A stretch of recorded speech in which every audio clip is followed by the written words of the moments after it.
Understand. A very good evening to everyone. Welcome to today's session on CAL's Property Sector Webinar 2022. This is our first fireside chat series for the year 2022. And we have three eminent panelists joining us on the webinar today. From the left, we have Mr. Praveer Samarasinghe, who is the Director and Chief Executive Officer of Overseas Realty PLC, a premier property company in Sri Lanka, and he has over 30 years of professional and commercial experience, and also serves on the board of directors of several public listed and unlisted companies. We also have Mr. Lalinda Kalubowila with us today, who is the CEO of Kelsey Developments PLC. He started his career as an environmental engineer at China Harbour Engineering Company in 2006. He has over 12 years of experience, expertise in leadership and management within the context of strategic planning, operations, establishing new businesses, restructuring, M&A, and driving sales. And also we have Mr. Yasas Pathiranage, who's joining us online on the call today. Hi, Yasas. Hi. Yasas is the CEO of Homelands Skyland Limited, which is the largest residential real estate solution provider in Sri Lanka. He's an engineering graduate of the University of Mortua and holds a master's in project management. Thank you very much for joining in today's session. Thank you, Lucia. Thank you for having us here. First and foremost, before we start up the session, let me lay down a few house rules in terms of how we will go through this property sector webinar. So first half, what we will do is we will have a panel discussion in terms of what is happening in Sri Lanka's property market, both on a residential and a commercial market perspective, what kind of changes on how the landscape has evolved in the property sector. And also towards the latter half of the presentation, we will open up for Q&A. And if you have any questions, feel free to drop your questions on the chat, and we will take on questions from there. So feel free to kind of post any questions that you have. Starting off the session, first and foremost, I would like to pose a question to Mr. Yasas. Yasas, from the perspective of the residential housing market, from your view, how do you think that the residential property market has evolved over the last 5 years? How has the landscape changed in the last 5 years? If I were to ask you a brief in terms of, to give our audience in terms of how things have changed over the last 5 years. Yeah, thanks, Udishan. And now if we take the residential property market, so we experience a apartment boom in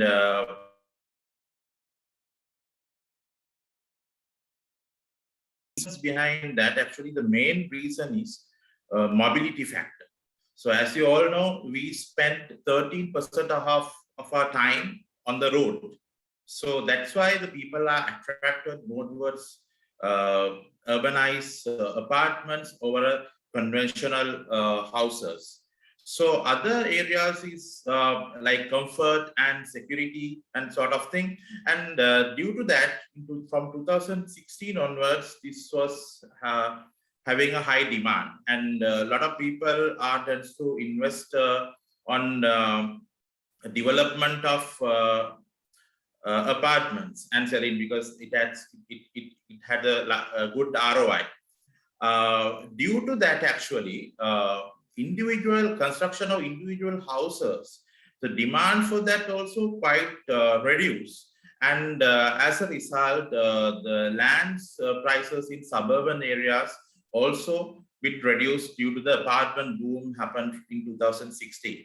So after that, actually, what was happened, because when you know, generally when we go vertically up, we need to have a minimum of, we need to have a substantial horizontal movement to cater the vertical additions.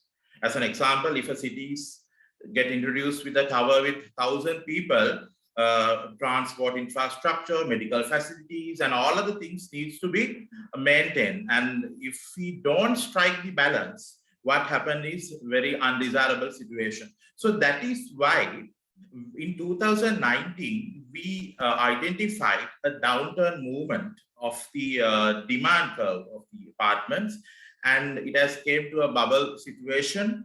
And the recent research shows that new customers are interested more towards spacious surroundings with spectacular views, with green environment, and they want to live in a more spacious kind of houses, and they want to enjoy with a lot of amenities like that. So, I mean, we as a company, we are the first real estate developer in Sri Lanka who established the blue ocean strategy in the residential real estate market space. And we came up with the novelty concept of resort apartment to cater that demand. And Ariana was our first resort apartment project, which was completed in last March. And Canterbury and Santorini is to be completed in next year, and we have launched another project, recently launched another project, that is Oceana in Vadua. It's the first beach resort project in Sri Lanka. So our absorption ratios above 97% shows or the confirms the acceptance of this novelty concept of resorts apartments to the Sri Lankan residential market space right at the moment. Great. Thank you, Asas. Lalinda, if I were to pose the same question, but look at a period which is starting from 2020 onwards in a post-COVID kind of environment, how has the residential market kind of changed? And especially Kelsey is involved in a more gated community kind of housing development projects that you all normally get involved in. How have you seen that the demand for those projects taking over in the last 2 years or so? Right, because I think with the first wave, COVID wave, I think there were very uncertain period. Unlike this, I mean, now I think people are used to live with COVID, but then during the first wave, I think it was very tough time. Uncertainties are very much high. But what we did was that during 2020 June, we launched our biggest project in our history, Central Park Chile, with probably about 355 houses. I mean, we launched the phase one. Within 1 month's time, we had an amazing success, right? Basically, we saw everything under the phase one, because what we see is that because I mean, everyone was so reluctant to go to the market. So, but we seized the opportunity because basically being a respected and I think organization over the last 35 years, we had the confidence of our brand. So we went ahead with our plan. We went to the market. That was a success story. So like people say, the rest was history. So basically, even to date, I think, especially there's a huge demand because, I mean, if you take COVID, still I think the liquid cash is in the country. So liquidity is there. People want to invest. People want to invest on real asset. So because of this, I would say that there's a great demand for houses, especially for the housing sector, more than apartment. I would say that we have an expert in apartment sector here with Aussie's Realty. But having said that one, I would say in terms of market reality, I would say there's a huge demand for all the sectors, especially for the gated houses, the sector which we are operating. But then again, I mean, right now we have gone into mixed development with Central Park project. Then again, in the future also, we want to replicate the same. What we see is that if you are a good developer, a reputed developer, always if you are a reputed brand and if your track record is very good, people will put your money even at a difficult situation. So right now, I think what we experience is a huge boom in the market. People want to buy, they want to invest on real asset because they are worried about the system. They are worried about, I mean, certain sectors of the economy. So they feel this is a more comfortable, viable, and reliable option. So they put their money into real estate. So industry is doing well. I think overall industry is doing well, and because I mean not only because of that, but combined with many other factors, Kelsey is also doing very well. Because partly to the industry, partly to the brand and the team and the development and the profession what we offer to the client. Great, good to hear that, Lalinda. Praveen, if I were to touch on the same topic, but in the area that you specialize, which is the high-end residential apartments, and also the office and shopping space. How has the landscape changed on those verticals in the last 2 years? If I just go back a bit prior to 2 years as well, actually the property sector is somewhat like a barometer of the economy. So if I just shift back to 2018, when the economy actually contracted by about 2.5%, that's the time we found the demand side changing in the property sector.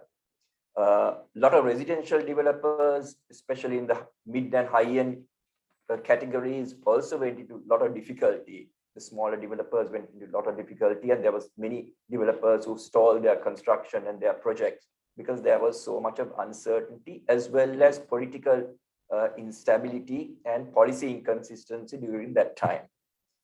So this continued thereafter, where even in 2019, we had the Easter Sunday attack. So there was remnants of less confidence in the marketplace, but we found the trend slightly changing in 2020. Now, 2020, if I take the residential apartments in particular, the main driving force for the change in 2020 was the VAT was abolished. Previously VAT was introduced, removed again, reintroduced. So there was a lot of uncertainty. So the fact that VAT was helped the industry. And then towards 2020, you found interest rates reducing, which continued in the first half of 2021 as well, where we found mortgage rates being the lowest in Sri Lanka for a long time. Other interest rates in banks for your fixed income securities also reduced. So there was a shift towards property. And I should imagine that shift is now even higher, especially with the weakening of the Sri Lankan rupee and the pressure on the rupee, as well as high inflationary levels. So you're finding a high demand for residential properties. As it was mentioned earlier, there is a shift in the allocation of your resources to property sector as well.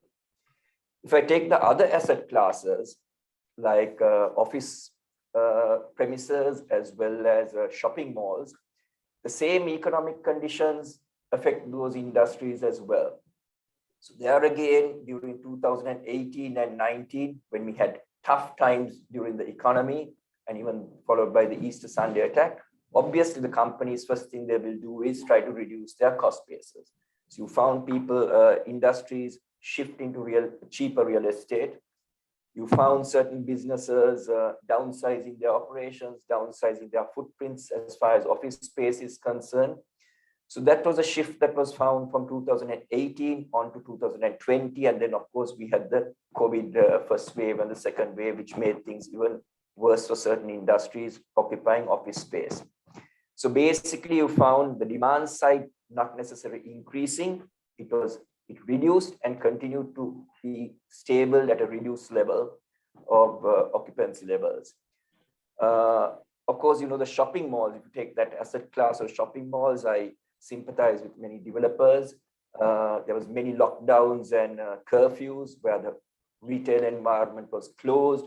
So naturally, the developers had to subsidize the retailers, and many rent abatements were given, rent-free periods were given. Their revenue models were changed into revenue sharing options as opposed to minimum guaranteed rents. So the whole industry went through a very, very difficult time, and still there is a slight change now with our COVID success rate being much higher with the vaccinations. There is again, the shopping malls are experiencing better footfall, and I should imagine there'll be a gradual shifting in the demand side as well. So basically, a lot of the economic conditions naturally affect the property sector. Got it. So just to summarize, so residential side, we've been seeing strong growth, and as you mentioned, as a hedge for inflation or exchange rate, we've seen a lot of demand. But from the office space and shopping space perspective, demand has been lackluster, or it's a macroeconomic conditions. It's a macroeconomic condition. But while saying that, I believe even in the office sector, even in the near future, though we are going to see subdued economic development, mainly due to the depreciation of the rupee or expected depreciation of the rupee, making our exports more competitive. we are finding there is more traction and interest in the IT, BPO related outsourcing businesses. And maybe it's more about a geopolitical involvement as well, with India trying to integrate more with the Sri Lankan economy. You're finding demand, and we find trends of shifting of operations from India to Sri Lanka, basically for service related, export related industries. So we look positively towards 2022, 23, and I feel the demand side will improve in those large format office users. Great. Yasas, if I were to touch on one key aspect that Praveer mentioned. So we've been seeing the currency depreciating, or currency at least under pressure for depreciation. From that perspective, have you seen interest from the diaspora market for your property market or residential properties in general?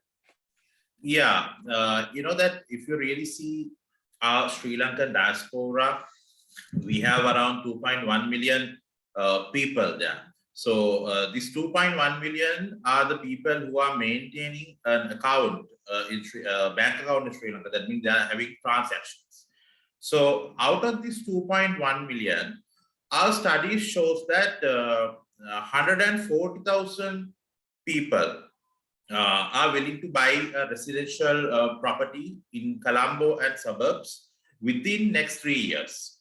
So I think that's a good sign. They have, like, you know, they confirm with the recent research, and also our local currency depreciation has increased their buying sentiment, because they can get more return out there. And we actually, even for our sales, to our diaspora, so it has been increasing over the years, like, you know, I mean, significantly increasing in this end of 2021 and beginning of 2022. Okay. On that same residential market subject, if I were to post a question to Lalinder, your developments are mostly closer to Colombo, mostly to the urban areas. Do you see that whether there's a shift from urban to kind of rural development, or the investment community moving away from Colombo for real estate property development? And also, in terms of looking at residential living away from Colombo, is that a growing concept, or is there a demand for that particular type of residential development? Yeah, Dishan, now what the current trend, what I can see is that mainly the people want, it's not about Colombo. People want to live near a highway access. It's about commute, right? So if you look at all these big developers, basically those are happening in and around highway access. You take almost all the key projects in Sri Lanka, the bigger, I would say, the mixed development project or the apartment. Right? The main mixed development, I think they have focused on the highway access, because one thing is that in central Colombo area, your land prices are way too high, right? And other thing could be a cultural reason also, because maybe the people still want to have that the connectivity between city and the village, right? So because of those matters, I think still there's a demand, and demand is shifting more toward those highway access points. Another reason is that the land cost also relatively low, so you can do. It is about affordability. So you can do this affordability. You can have an affordable building in those prices. On the other hand, you were asking about whether the Colombo real estate market has been shifted, because I can say yes, because especially there's an increasing tendency, especially in areas like Kurunegala, Kandy, Galle, the beachfront properties, upcountry properties, there's a tendency to buy those. So yes, industry has been shifting from Colombo to other places. And other thing is that if you take the ROI in Colombo, the land price escalation in Colombo, the suburb, I think if you comparing with Kurunegala or someone, I would say in an area like Kurunegala, especially with the highway, the prices has gone up. It's twofold increment comparing with the Colombo gain. So I think the market is shifting towards major cities in the country, shifting towards Kurunegala, shifting towards Kandy, shifting towards Galle, especially on the beachfront properties are moving faster. So that's a new trend in the Sri Lanka. Over the last 2 to 3 years, this has been happening. And I would say that will continue to grow, and that will be the segment which we also want to look at. Got it. Yasas, if I were to ask you to touch a little bit on urban versus rural shift, do you think there is a shift in terms of demand for more major cities in Sri Lanka rather than being centered or demand centered around the residential area as such? Yeah, I know with the infrastructure development, the mobility is now like as an example. Now with the expressways, a lot of cities being connected easily, and also their land cost also very low, and then people are tends to buy those things because they can reach the same time metropolitan at a low cost of the land. So that is one aspect of it they're looking for. And also now a lot of people, I mean, they are, they are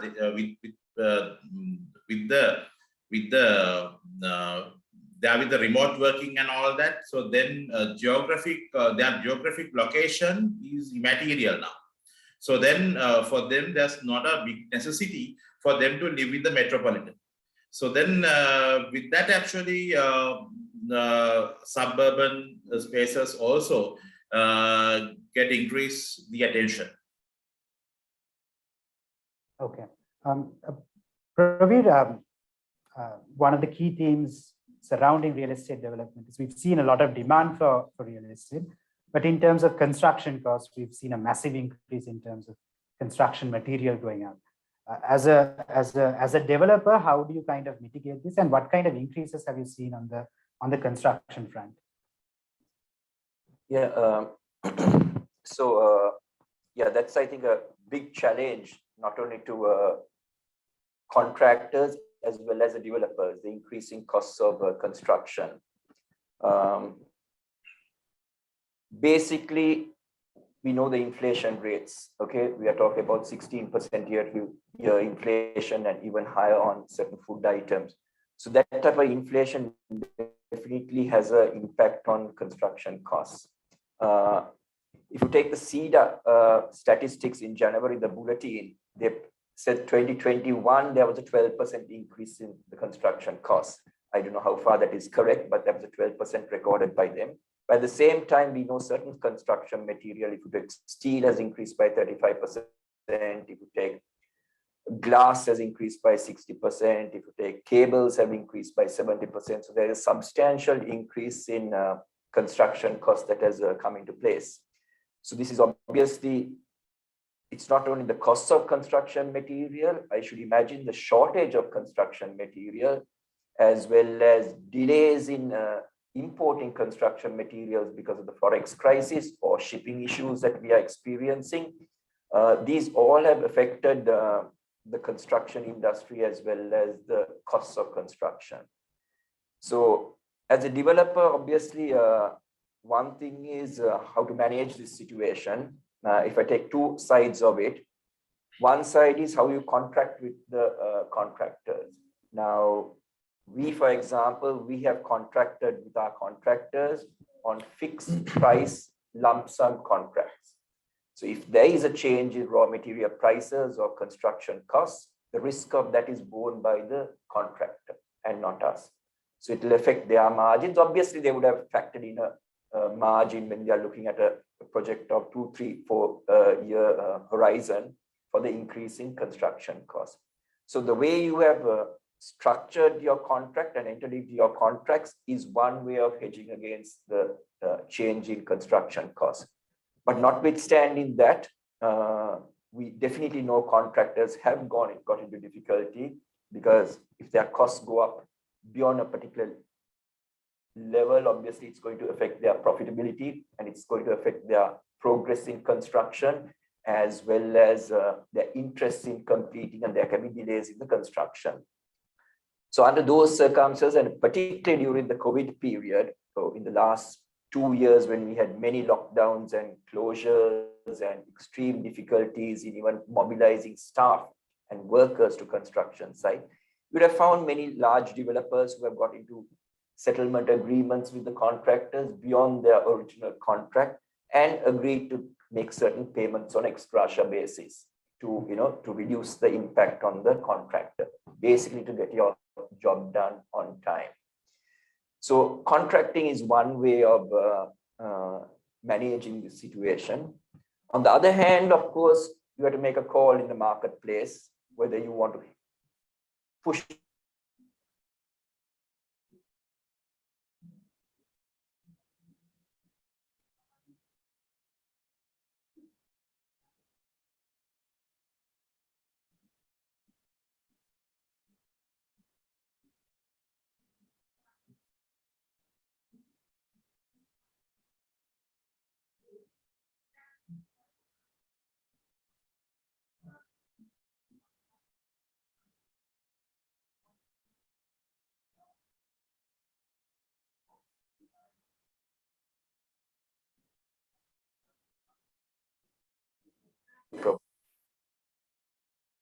product to the customer at a desired price.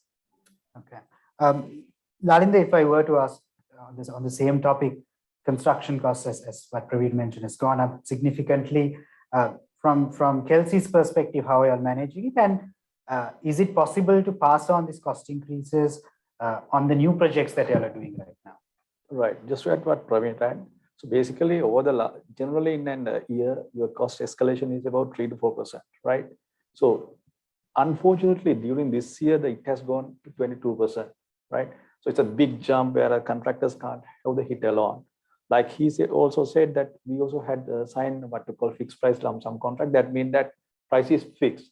But having said that, we experienced that contractors cannot continue this way. So what we have done is that on behalf of them, we are paying their labor salaries, direct payment, direct import, forward contract, signing, import materials, everything, handled by us now, because just to make sure that we support the contractors, because they will deliver our final product.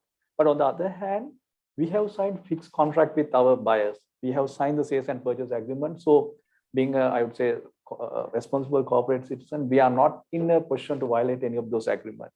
So on that day, we are stuck. So what we are doing is that basically now the margins are eroding, but we want to make sure that we deliver our ultimate project to our buyers. So that is about our history project. But on the future, and also what we have done is that we have slowed down our sales, because just to make sure, because we also don't know what is the future, because there could be many more escalation because of the material unavailability, dollar crisis, you never know that, right? So because of that, we have slowed down the sales progress just to make sure that at least we will be able to respond to the market supply and demand conditions.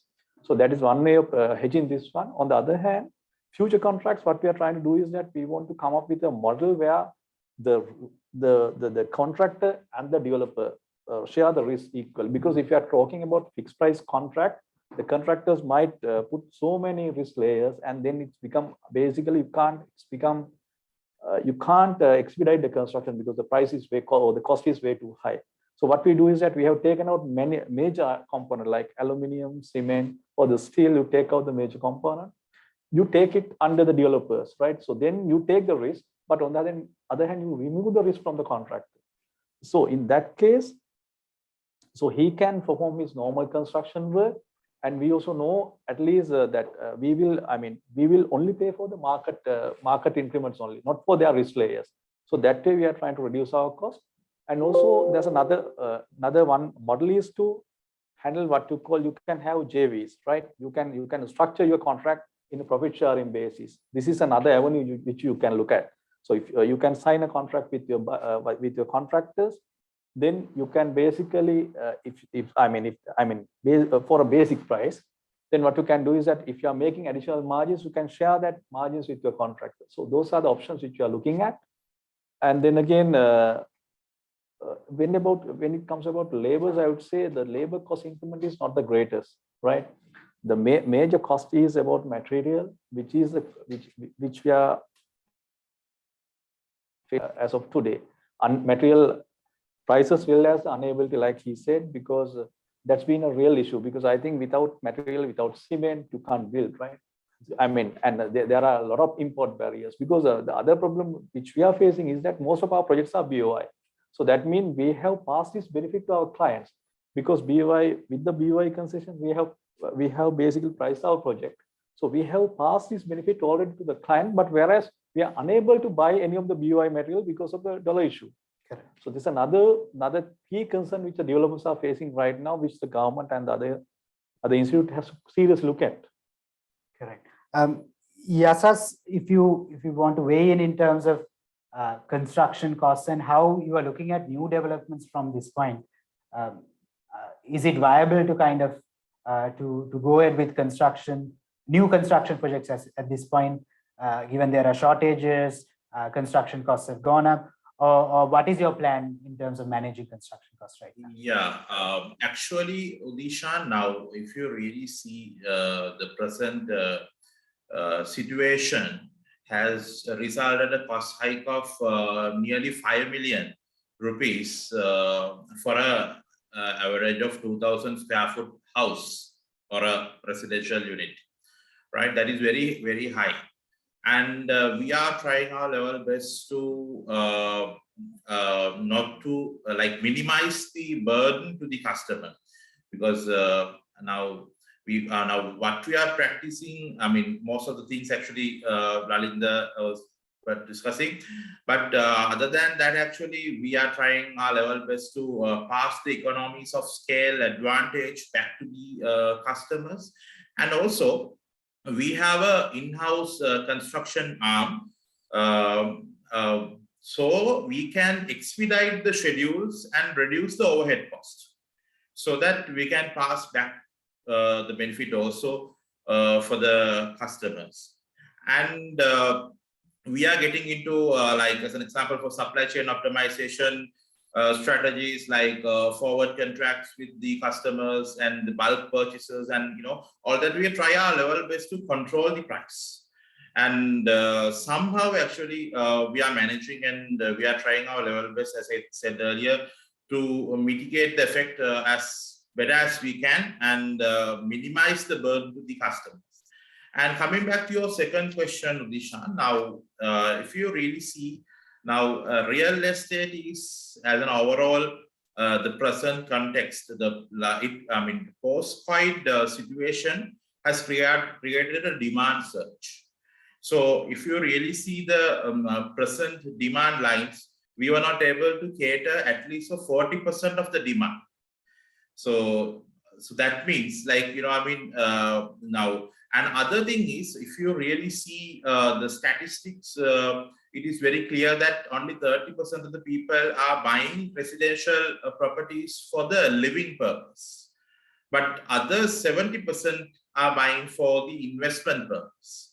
So if you as an example now, where the question is, are we going to continue the development, the construction and all?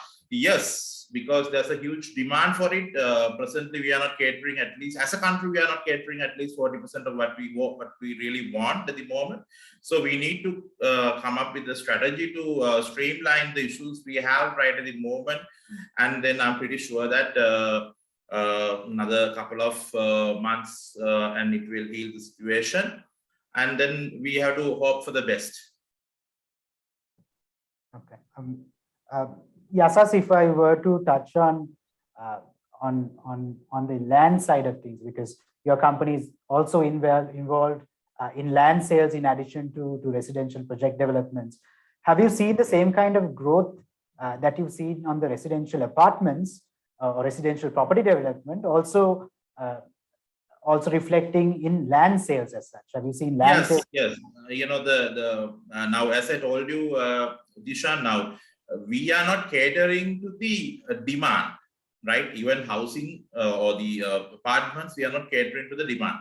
So that for a buyer's perspective, if they want to invest on a real estate, so if they can't find a house or an apartment for the price that he has having at his hand, the next option for him to go for is the land. So then land's also getting, increasing demand right at the moment. Got it. Lalinda, if I on land sales in particular, and how easy is it to acquire land right now if you're looking at developments for the future, and given that land prices have also moved up and sales have really picked up, how easy is it to acquire land, good plots of land right now for future development, especially within close to Colombo in terms of proximity? Dishan, I mean, because of these factors, I think we recently ventured into lands, right? Very recent operation about 2 months back. what we found out was that it's been so difficult to find a good land in Colombo. One thing is that those gentlemen have already acquired most of those land, right? The homelands, those people. So other than that, what we found out is that because of the higher demand, now the land buying price and selling price has become almost the same, right? Because earlier there's a thumb rule called basically we have to buy it at a half price to sell it at the market rate. Now there's nothing called thumb rule because because of the higher demand, the buyers, the original landowners, they are trying to sell at a very high price. So once you get it with our efficiency ratios, what to call land development, marketing, admin, once you put all these layers, the price are mismatching. And also other problem is to get the economies of scale, you have to have a particular size of a land. But if you look at real estate hotspot like Talawatugoda, Aturugiriya, Malabe, or rather Piliandala, those areas, so difficult to find a sizable land. So you might end up having 100 per year, 200 per there, but so difficult to get 2 acre, 3 acre big land where you can make your margins. So that's been really challenging. But then again, I won't complain because what I see is that that's a demand for the product. So that's really good. I mean, this is something because still, like I said, people want to invest on real asset. So land is the closest thing for them because I mean, we have a culture of owning lands, right? That's in our DNA. It's something people want to buy, something people want to think because then again, they don't have this construction hassle as well. So as an investment, that's a proper investment tool, the land. So that's the reason to have this higher demand. On the other hand, we found it difficult to find a good land at a reasonable prices because we almost like now the land buying price and selling price is the same. Praveen, on the same topic, given that Luxity development is also nearing almost completion and access to good plots of land, like what Lalima said, becoming more difficult, how are you looking at property development from this point onwards? What are the areas of development that you can go into and what opportunities are available in the market right now? So one thing is which segment are you trying to target? That's also important, whether it's a luxury, premium, mid-market, low, middle market. So it all depends which segment because there are different dynamics involved in different segments. As well as there are certain micro markets, whether it's in the central business district or which area in the secondary business districts you're targeting. So there is obviously on the availability of land, there is definitely a shortage of good larger properties in, if I want to say, in the central business district or certain micro markets which are more nearer to the Colombo Central itself. Of course, when you go into the peripheral areas, you will find more accessibility to land and thereby you can find larger blocks of land to undertake different developments. In our company, we will primarily focus on the premium market. That's where our strengths are and that's where our brand relies on. So we'll be looking at more in the premium market. So in that context, we will have to look at the central business district and areas just near the central business and the secondary business district. So we have identified certain micro markets that we like to get involved in. And this is a time that we want to get involved in. As you mentioned, our Luxity project has almost come to a completion. And we are looking at opportunities in the central business district, as well as certain selective markets outside Colombo, we will look at well. There, of course, we have acquired a bit of a land bank and we will start our new projects, but that will also be on more of a premium level. Okay. So I don't think we will get into the mid-market or the low middle market and those type of micro market territories that cater to those markets. Okay. Also, one more question, Praveer, on property, given that prices have shot up. Rental yields have fallen sharply, both on residential apartments and also on the commercial space. How is this landscape changing? Is there a possibility that there are areas of property development where you could make decent rental income, or is the market overall shifting towards capital appreciation rather than looking at rental yields and from an investment perspective? So if you take the rental yields of residential properties, naturally with the increase in value of residential properties, as well as the higher supply that has been introduced into the marketplace and the demand not necessarily growing as much as the supply, you have found the rental yields reducing over a period of time. There were times when you had a 7% yield, and now you'll be lucky if you can get a 5% yield. So then a lot of them are looking at also appreciation in your asset value. I think that is the main direction. If you look at commercial property as well, if the asset value goes up correspondingly, it's not possible to increase the rental rates to maintain your yields. So you might find a downward pressure on rental yields as well. And especially from 2018 right up to now, the rents, if you want to call, in commercial properties also has not substantially increased. That's basically because of two things. Obviously, the demand side has not really grown, as well as in particular in A-grade office spaces, the supply side has changed. In 2019, if you look at, we would have had 1 million square feet of A-grade office stock. Now we have got 2.5 million square feet of A-grade office stock. So there is much more capacity as well as much more supply in the market, which obviously impacts the pricing. Okay. Yasas, if you have anything to weigh in on from a rental perspective, is there still opportunity? Probably it might not be Colombo, but do you see any area of the property development sphere where you have opportunity to make a decent rental income right now, or is the market more trending towards capital appreciation from your perspective? Yeah, I mean, actually, the reason why apartments were quite popular because as a country, we had an exponential growth in the tourist arrivals. And if you really see those tourists, I mean, they've been attracted to the country because being Sri Lanka is a low-cost destination, and they don't stay in hotels. They stay in apartments. So then even for somebody to own an apartment is an intention of renting that for the the tourists and all that. So we came across a lot of instances where that they're going to manage their the opportunity cost of capital by renting that the foreigners, even if they can find 6 times renting for a year, is more than enough. So that may be the one reason at which that apartments were popular. I think, yes, there might be a tendency of people now, and because 70% of the people who buy apartments having an intention of investment purpose. So they may actually, definitely, they may think in between some income level lines, in between with rentals and all, for sure. Okay. Thanks, Yasas. Lalinda, one of the key themes around the macroeconomy is the pressure that we are seeing on the foreign currency. And a lot of the construction material is imported. What kind of impact is this foreign currency crisis having on the construction sector, and particularly in your development right now?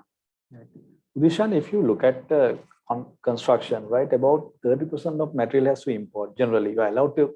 If you take those construction, maybe in private case, it will be much more than that. But in our case, it's about 30% of materials are being imported materials, right? And out of that, about 15% you don't manufacture in Sri Lanka. So that's the biggest issue, because still, if you are not allowed to import, but maybe you could have substitutes. For an example, we used to get those what to call the dose and all. But maybe if it is not available, you can easily go for like a local manufacturer. Maybe at an even higher cost, probably with the environmental damage, and we have other concerns too. But having said that one, if you take glass, fittings and all, you don't manufacture in Sri Lanka, right? That's been a real issue because we have to deliver the project within a timeline, agreed time base. So those are our real concerns. On the other hand, we have priced our project on the BOI concessions. So with the unavailability of dollars, now we can't move ahead with that path. So again, that we are having a huge hit because even for the, I mean, basically for the import substitutes, so they have to pay more. I mean, I'm expecting about 50% more cost in terms of substitutes. That's another hit. So overall, industry is suffering because of the dollar crisis, and especially the items like tiles, sanitary wares, aluminum systems, the glass. So, I mean, we are unable to import those because of the dollar prices. And I mean, basically the suppliers who used to work with us, now they are really worried about the situation. So this is something we need to work ahead with. I mean, something the government authorities have to consider with our fiscal policies. Otherwise, I think construction growth is about, I mean, contribute is about 7 to 10% on our GDP. That sector is, I think, for the moment, it's been, I think, hampered, it's been suffering. And basically, developers are the people who's giving opportunities for the contractors. So now, because of lack of development, or maybe the developers might be very worried about the future, so they might suspend their development. So that's another area which government has to look. I know that everyone is going through a crisis, and government has many more commitment to do, but this is another area which we have to look at, because certain items has been classified as not essential item. So because of that, certain banks are not allowing us to import those materials because of those guidelines issued by the authorities. That's another concern. So in certain cases, even you might have dollars, but because of the restrictions, you may not be allowed to import. So those are the real concerns and the issues that industry is facing at the time. Right. Praveed, on the same subject, how is the Forex crisis affecting Luxity and your business in general? Yes. So our business, of course, we have been somewhat lucky, as it was mentioned earlier. About 30% of your construction is material is basically import driven or indirectly import driven. So two aspects: the depreciating rupee will have a higher rupee cost on your project, as well as more importantly than that, perhaps the shortage of dollars to import your material. So many developers who will go and try to establish your LCs, they won't be in a position to establish the LCs and bring down the material. Even prior to the Forex crisis, when there were many restrictions imposed on the type of material you can bring, and certain types of material, the banks or the authorities were requesting for 120 days or 90 days nuisance periods on your imports, and certain items of material were banned as well, unless you had your own foreign currency reserves. So we, though we had two projects simultaneously under development, we were developing 600 apartments as well as our shopping mall and the office tower. In our residential developments, we are more towards the latter part of the project. As a result, we didn't have too much of difficulties for ourselves in procuring our imported materials. Of course, in our commercial development, the office tower and the shopping mall, there was a lot of import materials that we needed and which we couldn't anyway source locally. But there again, why I said we were lucky is because we had enough of our own foreign currency reserves, so it didn't affect us as much as it will affect another developer. But while saying that, at this moment, I would not want to go into a new construction project immediately to be undertaken in the next 12 months period. The risks are too high. There's so much of uncertainty into your supply chain. There are many disruptions, even overseas, for the supply chains of building material suppliers. Then obviously your import restrictions and the Forex shortages and the uncertainty in predicting construction costs is the main inhibiting factor now. For sure. Yasas, if I were to ask you the same question, how is the Forex crisis affecting your business, all the verticals in general? I think you have exposure to construction, land sales, and also being a developer on the other side. On multiple verticals, what kind of impact has this Forex crisis have on your business? Yes, actually, I mean, a lot of imported materials are required the very later stage of the projects, like mainly for finishing materials. So due to that, actually, though we constructed the 95% of the work, we can't complete and hand over the project sometimes. So then, I mean, that may be the issue. Sometimes we have completed almost 95% of the work, but the finishing stuff and all that, an issue. So actually now we as a country need to find a solution for that. Otherwise, it's a really going to be a burning issue for the entire real estate market in Sri Lanka. Okay. Yasas, when we talk about construction materials, is Forex and the Forex crisis, what kind of materials are you seeing the shortage persisting and where price escalations have been very high? Which Yeah, actually, I mean, as an example, now see tiles and bathware items, there's an import ban. And if you really try to source from the local market, it's almost more than 100% price hike, right? Even with the price hike, you have to wait for a lot of long queues to source those materials. So we are being hit from the both ends, from the price as well as the time. So those are the issues actually. Okay. Lalinda, if I were to ask you the same question, from a construction material perspective, what kind of materials are right now short in terms of supply, where you're having difficulties in terms of procuring them, or seeing the price escalation being too high that you're trying to cut down or looking at alternatives right now? Yeah, I think Yasas answered the question as well. So basically, if we take our project life cycle, our main project is Central Park, Jayala. So now we are stepping into that stage where you have to build your building and do the finishers work. So other than the, I mean, like he said, but yes, I mean, now you have to do the what to call structure part. But then again, to structural work also, you have to source those steel, what to call cement and all, which is also, there's a scarcity, right? It's not, I mean, it's there, but not at the right quantities. The price is being very high. Other than that, when you walk into the finishing stage, so you need to get these tiles, aluminium, then again bathware, probably the what to call the kitchen cabinets.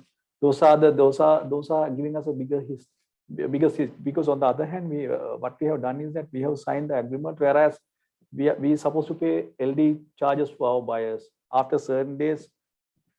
Because of the agreement, because of the strong agreement we have entered with them, we have to give them what to call LD charges. That has another serious impact on us.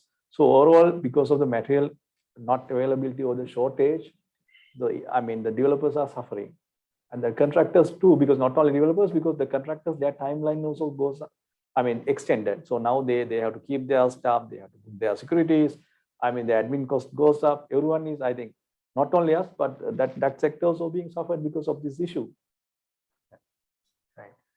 And also, one of the other key concerns that most of our investors have is on the interest rate front.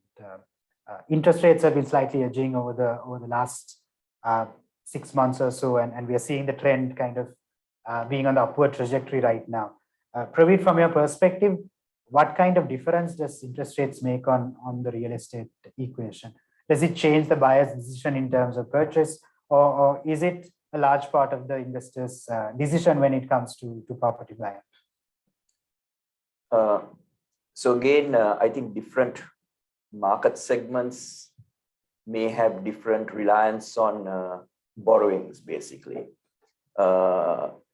If I just look more towards the premium sector and the luxury sector, most of the customers will anyway rely on their own equity, not necessarily that they rely on mortgage financing. So in that context, it's less sensitive when they are looking at purchasing an asset. But there is a proportion of investors who also borrow a part of their costs through the banking system in their own planning stages based on their finances. So it depends, but basically, if you look at interest rates are increasing, the general trend will be, it will be more costlier for the developer if he has borrowings and their funding costs. At the same time, the demand side should have it should not shrink, but it will have a depleting effect on the demand side. Okay. So interest rates are actually quite important.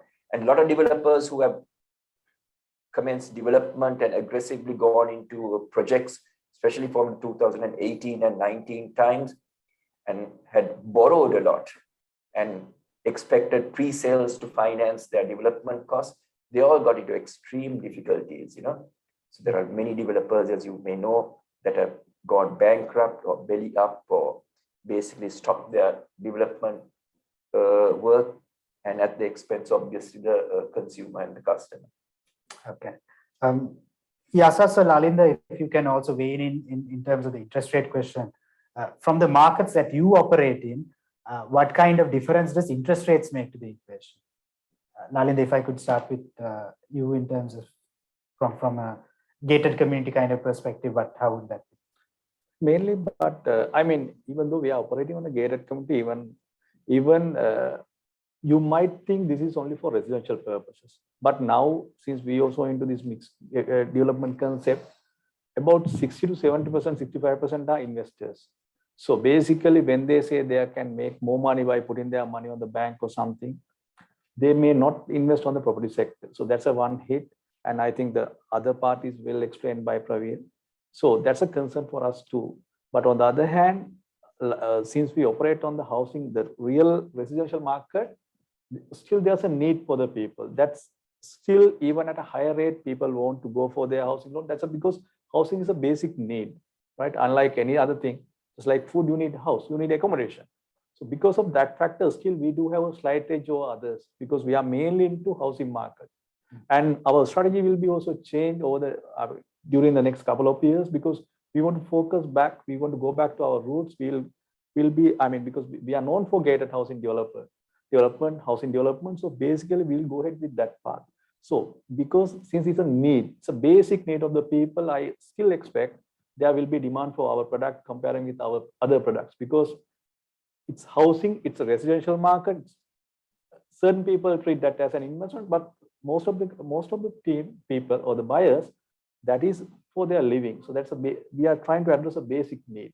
So because of that, yes, we expect still we will have an edge over others. Okay. Yasas, on the same topic, what is your perspective on interest rates and its impact on overall demand and supply at the moment? Yeah, the post-COVID situation has blocked many areas which people were used to invest earlier, right?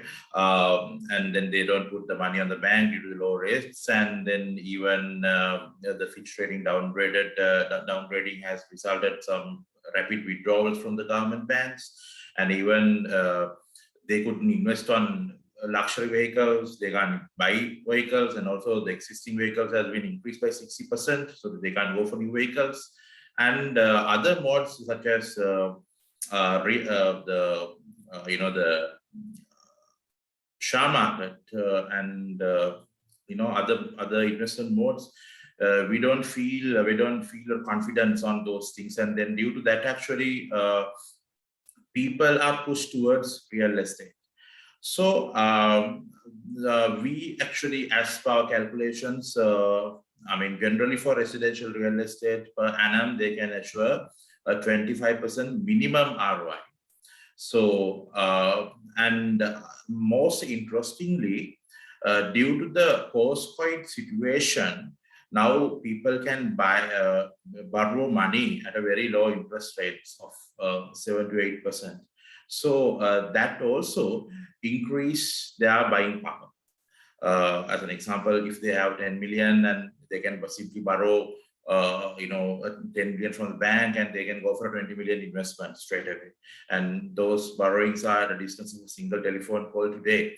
And with that, actually, people are more moving towards real estate, where that interest, the ROI is very high. And also what we have is that from the diaspora's perspective, actually, if you really see the other countries, the developed countries, you may not feel any inflation. Sometimes inflation might be negative, but you may get maximum of 1-2% if you put them money in the bank for those countries. But for them, it's worthwhile to send those money here and an investment, so that even with the 14% of inflation, it can be guaranteed that 25% of ROI. That means it's well ahead and well hedged. Okay. Thank you, Yasas. I think we have a ton of questions coming in from the audience. So let's start taking them one by one. The first question is to Lalinda on Kelsey. So the question is, Kelsey has always focused on gated communities. How is the land bank availability for further developments? Do you perceive this as a risk, and has the company looked at venturing into outside Colombo for gated community developments? Yes, we do. Like I said, we are actually looking at lands in Kurunagala, Gaul and Kandy area. We do have a certain land bank, but I think something which we need to grow though, because I think over the last couple of years, Kelsey has grown in, I think, in a rapid rate. So to match that rate, we need to invest on more on land. We have recognized that, and we do have land bank in our hand, and we are trying to enhance that with our networking. Okay. Thank you for your question. Thanks. Also from a homelands perspective, Yasas, the question is on developments in Vaduva. Is the target segment that you have that you're looking at, is it to promote to sellers for Airbnb propositions? What is the proposition that you're looking at from developments in Vaduva per se? Yeah. Actually, Vishwan, if we get into a much more broader perspective, in order for us to survive in this market, we need to cater a solution for each and every price point. That means each and every income groups. As an example, in Sri Lanka, we have 40,000 people of HNI, high net worth individuals, who are maintaining a liquid asset portfolio about 125 million.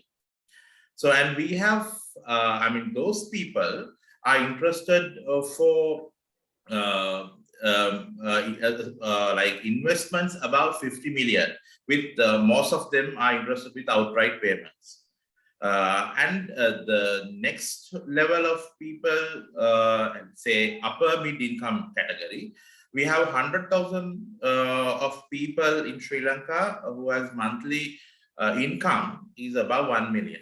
So they are interested about like 30 to 50 million worth of investments with bank borrowings and easy payment plans, something like that. And like that, you can go along on this thing. And so for any project that what we do is our focus is to cater for a bigger community. Got it. Thanks, Yasas. Also on overseas realty, the question is, how do you see demand for office space in the next 12 to 18 months amidst developments such as work from home, sluggish economic growth, etc.? Yeah, if you take 2022 and 2023, as I mentioned earlier, basically economic conditions and business confidence is a main driver towards demand side in office space. And we feel it will be subdued during this period, especially in 2022, with the Forex crisis, as well as possible tightening of monetary and fiscal policy. But while saying that, we are just introducing another product by mid this year. That's a Miraka Tower at Havelock City. So that's as big as the World Trade Center, or slightly bigger than the World Trade Center as far as leasable office space is available. So most of the traction to that has been from, as I mentioned earlier again, the ITC, BPO, and business outsourcing industries. We have already leased out 25%, and we have another 15% that will hopefully be closed one of these days. But all of them have been mainly from the outsourcing industries. And I believe with the depreciation of the rupee and Sri Lankan exports being more and more competitive, you will find more from overseas businesses coming into Sri Lanka to target this particular industry group. At the same time, if you look at the other side, under depressed economic conditions, you will find new startups are less. You won't find expansion of existing businesses. You won't find MNCs entering the market newly. So in those type of normal corporate office spaces, I don't believe there will be a large increase in demand. Okay. The next question is also on the office real estate front. In the office real estate space, is the pricing power of some of the incumbents impaired given new supply that has come online? Important in relation to keeping up with inflation and so on, especially with regards to developments such as World Trade Center. It's supply side coming, pricing in the sense you're talking about rental levels and occupancy levels? Yes, correct. From a supply perspective, with new supply coming in, the question is it easy to price on all this to the equation? Yeah, so again, that is competition. So if there is more supply and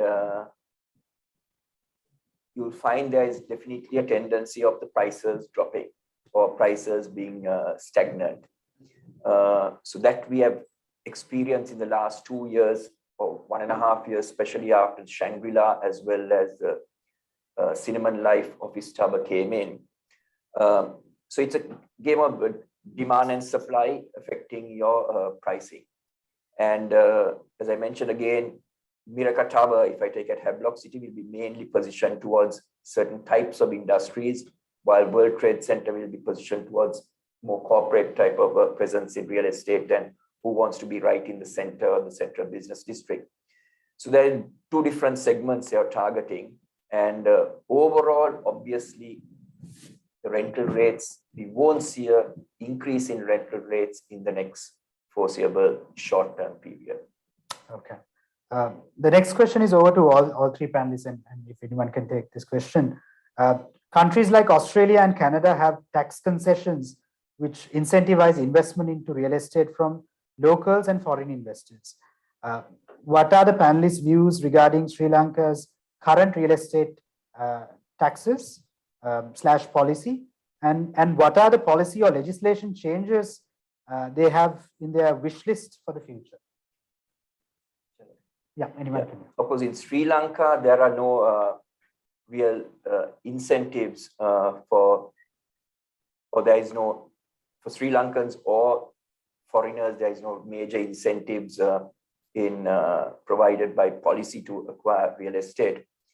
In sense, one is, I think, on interest rates, there is up to 1.2 million rupees of interest rates. You can have a deductible expense.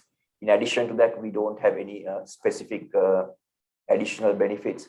But as far as policy changes are concerned, I think Sri Lanka is not a destination for foreigners to invest in real estate.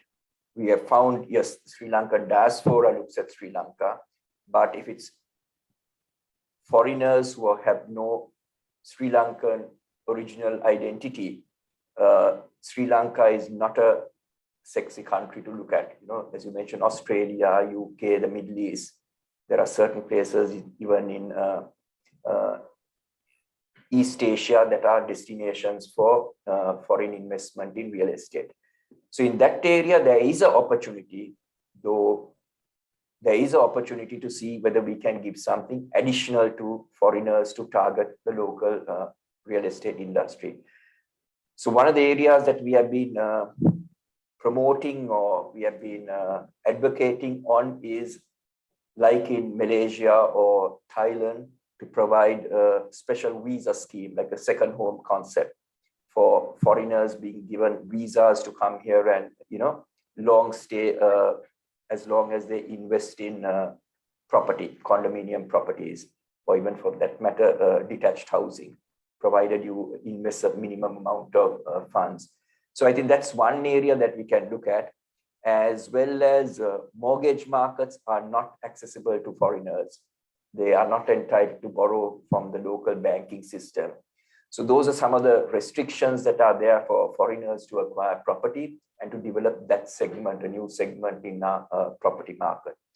Even foreigners who are living here, who are foreign passport holders, foreigners who are living here and who are having an income here, they're actually not entitled to use that income and purchase property here, because to register a deed, they expect foreigners to have direct inward remittances from overseas via IIA account.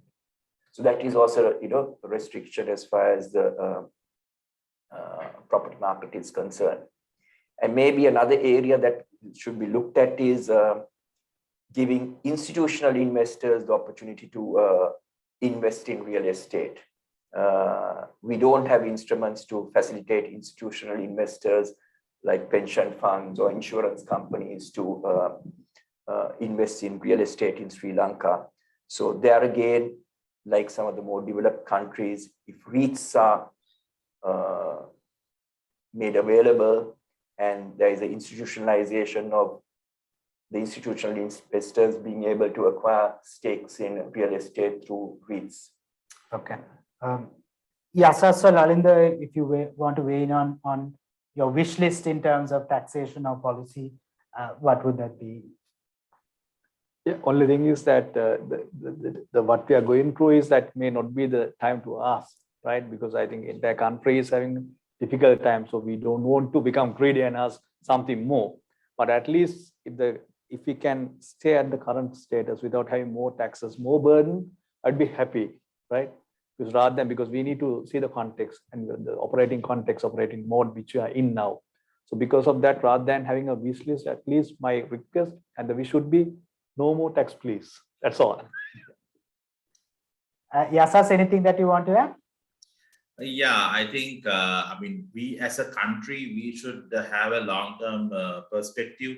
Rather we change policies here and there. I mean, rather it's better if we have looking like a 20-year period, and it should be to have plug into the master plan, and then as a country we move forward.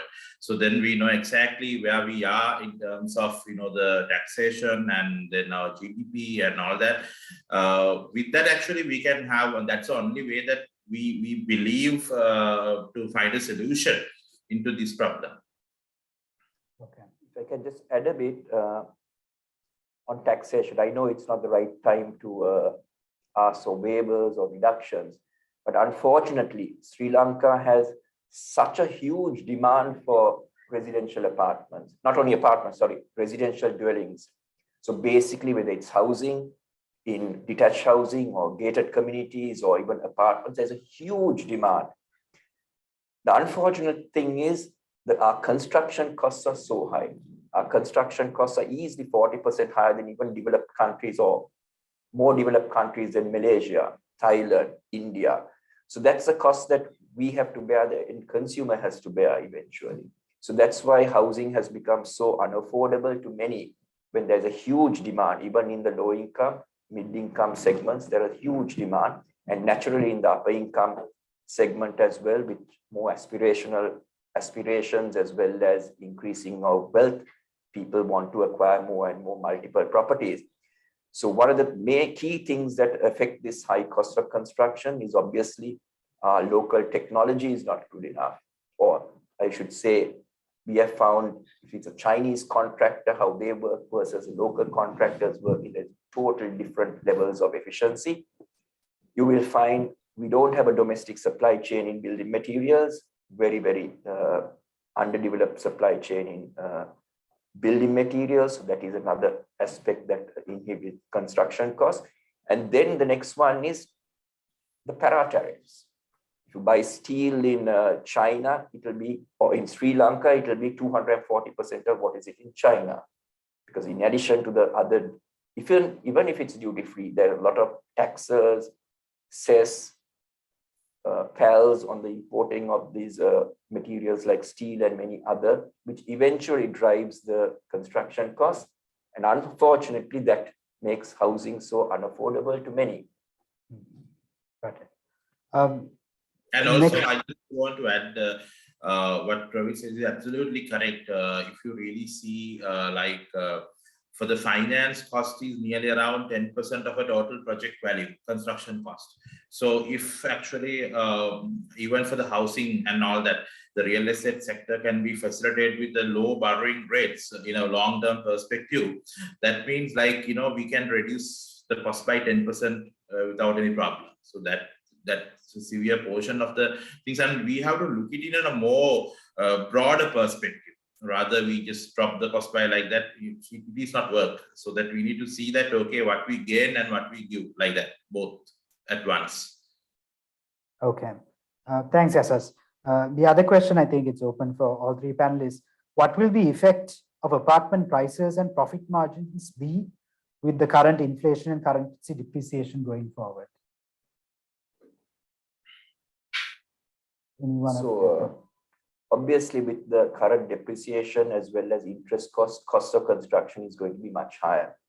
So naturally, to maintain your margins, the price of apartments, or in fact, even if it's detached housing, will naturally increase. So, so you're looking at the inflationary impacts affecting the residential housing as well. So that's definitely will happen, and it will. I believe if someone constructs now newly, your prices you're looking at a 30% increase from what you have already developed. Yeah, I think it's on the spot because basically my estimation be as of today data, I think we are talking about 20 to 25% increment. Because if this upper trend is continuing, I don't know where we are going to end up. But as of today, our forecast for the next 1 year also will be about 20 to 25% increment from the existing prices. And this is also not that the developer is keeping a bigger margin. Basically, from our end also, we have dropped our margins. So the combined impact, whereas we have given, basically, we have taken the hit, now it has come to 20 to 25%. Yasas, anything that you would want to add? Yeah, similar kind of, the estimation also we are being with. But actually we are, I mean, in homelands, we are trying our level best to absorb a lot from the optimization, cost optimization strategies and reduce the burden to the customer at the end of the day. Okay. The next question is for Praveer. Fixed contracting that you've spoken about. How do you ensure the quality of service if there are escalations and so on? Yeah, so quality of the service will obviously depend on what the specifications you have basically specified in your contract. So if there are certain specifications, the contract obviously has to deliver based on those specifications. So your project management skills as well as the specifications that you have introduced into your contract, those will prevail. So I think that's how you basically control it. But then, as I mentioned earlier, if there is genuine stress on the contractor and you may have to support the contractor by giving them some amount of additional revenue stream to cover their losses, because our priority as well is to make sure the job is done at the right specifications and the right quality. It's done as soon as possible as per the agreed timelines. So that is your priority, to get the product as soon as possible based on what was agreed earlier. So basically, it depends. Now, we are extremely strict on the specifications we have even in our tender as well as the contracting documents. We have gone to the extent, if I take the main MEP items, there are main mechanical, electrical items which becomes the heart of any commercial development, with it's your chillers, your generators, transformers, building management systems, elevator systems, whatever those are key MEP items. We have 28 items of those. We in fact have basically stipulated the brands as well in tender. So there would have been 3 brands given, all of European or US origin. So that type of, because we believe that's the heart of the commercial building, and those have to be operational at the optimum levels of efficiency. So there should be good agents in Sri Lanka who can support that technology as well. And so we'll be reluctant to rely on certain Chinese alternate products or substitutes. So it's basically specified. So you have to manage your own construction quality and the product you get. Right. The next question, I think, is for all the panelists. Especially in exceptional circumstances like now, how do you manage continuity on power, gas, etc. right now? Yes. Any one of you all want to? Yasas, you want to?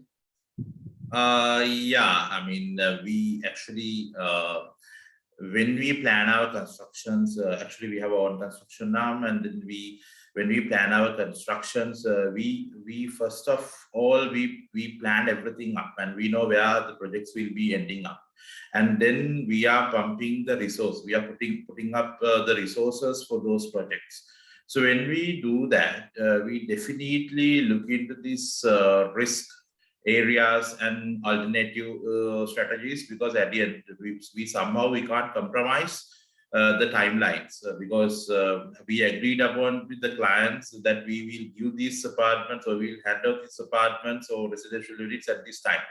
So that we definitely adhere to the timeline. Even with COID, as I told you, in last March, we have completed our first resort apartment project in Ariana Thurugiriya. So even with COID, so COID is something somewhat that nobody has predicted, and we never know what to be done. So even with that, we were able to manage to complete the project on time because we have established our risk management and also extreme levels of project management perspectives we put into. And the hard work of everybody who works behind. And as a company at Homelands, we believe in our people. And that is the greatest strength of us. We are there today. Okay. Lalin, the next question is for you. What do you think about starting new projects in the coming months, given the situation of the country and the lack of resources and foreign investors? No, I mean, I think like we said, yes, we are there. Our business is building, our business is development. So we want to continue our business, but we may come up with different strategies because you may not launch another one project, but you might find another alternative. So we are we aspire to do it. We are very keen to launch a couple of projects, which is already on our pipeline. So probably within next 3 to 4 months time, we are expected to launch at least 3 projects in terms of construction and our land sale division. So because still, the good thing is the demand is there. People want to invest. So it's our, as developers, as the CEOs or as the officers, it's our duty to find a solution. You can't completely shut down a country by not doing anything. So you need to take the risk. You need to come up with alternatives. Maybe you can change your business model or the product. So this, and which has been, over the last 2-3 months, which we have been considering. We have done a lot of strategic discussions, a strategic plan for the next 3 to 5 years in KLC. So, we are geared to reach our target and our goals through a different approach. But we will continue with the project because we are optimistic. Because there will be a lot of issues. We know that construction is not going to be easy. The supply chains will be affected, but still, one good thing is demand will be there. So we just try to match those demands. Okay. Right. Next question is for Praveer. In terms of how much of overseas interest, in terms of diaspora and foreigners, the interest that you're seeing right now. Second is, in what type of property are they showing interest, apartments or landed property, and Colombo versus other regions? And third question is, from which countries or regions they typically hit? So first is on how much interest from foreigners, second is on what type of properties, and third is from which countries? Yeah. I think if you take, I'm not an expert on land, we are not in that field, but if you look at the statistics, the diaspora or foreigners had been purchasing land, especially in beachfront areas. That had been a trend from post after we completed the northern conflict from 2010 onwards. There was a lot of traction and attraction towards acquiring beachfront lands to foreigners. These are foreigners of foreign origin itself. As I mentioned earlier, we don't find too much of traction of foreigners buying up apartments in Sri Lanka unless they have some form of domestic link by a spouse, or they have a business interest in Sri Lanka, or they have some reason to purchase in Sri Lanka, but purely as an investment destination, there's very, very little traction. But as far as the diaspora is concerned, there has been interest. For us, it's about a 20% interest in our apartments are purchased by the foreign Sri Lankan diaspora. Earlier, it was more than that, but now it has slightly reduced. Perhaps their perceptions of the country, perhaps their perceptions on what the value of the rupee will be if they invest their dollars in Sri Lanka. And so those investments that have come from the diaspora are primarily, I believe, these are diaspora who are living permanently overseas, right? Are primarily in Colombo, in the central business district, and certain other pockets in Colombo 5, 6 areas, Vellavatta areas, you will find the diaspora has been investing in it. Mainly it is from countries like UK, Canada, Australia, the US, Italy, certain European countries. Of course, foreigners from the Maldives have acquired properties in Sri Lanka because of their connection with Sri Lanka. So that's where we have found most of the attraction coming from. Okay. Given the limitation of time, I'll take last two questions. I think there's still questions flowing in, but I'll limit it to the last two questions.